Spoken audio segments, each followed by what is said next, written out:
All right, so what is CRO? And what are some of the key terms that you need to know to sound like an expert? So the first part of what is CRO? What is conversion rate optimization?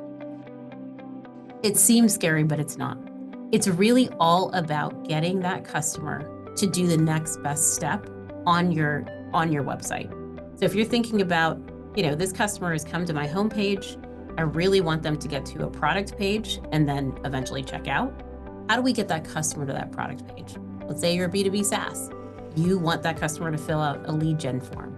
How do we get that customer to fill out the form and contact your sales department? So really thinking about CRO is really that next best step of getting that customer through your customer journey on your website.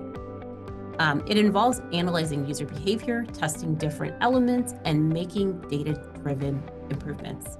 So common conversion goals are sales leads, email signups, demo requests, app downloads, adding things to the cart, checking out, all part of conversion rate optimization. So why does CRO matter? This is how you actually see the impact of your website. It increases revenue without increasing traffic. You can improve your user experience with personalization and site performance.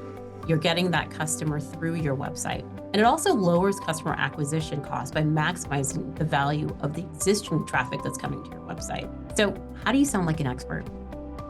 And what are the terms that you should care about as you're thinking about conversion rate optimization?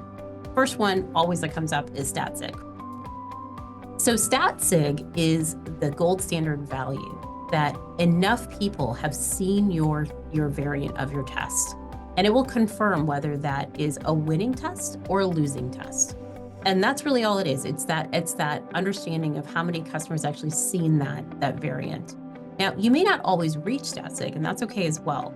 But that the results for that are then directional. Whereas stat sig is really validating that test has won.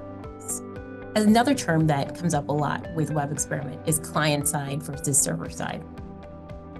And when to do client side or server side. So client side is really updating the website, and they can be changes, a little bit more superficial changes onto the website, like changing text or changing copy. Server side is really about backend integrations. And think about customer journey and really looking across devices and platforms, and you want to test across those. That's when you would use server side.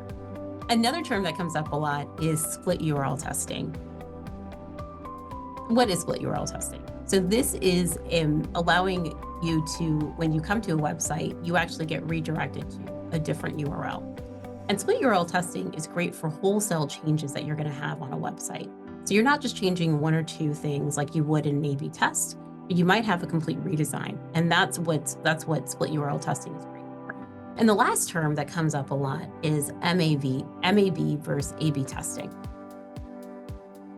Now, what is MAB? MAB is a multi-arm bandit test. Now, it sounds a little crazy, but it's very easy to explain here. So multi-arm bandits are an automated way to increase traffic to a winning variant. Now, when would you use this? Think about your Black Friday promotions. You've got one day to capture all those promotions and all those conversions on your website.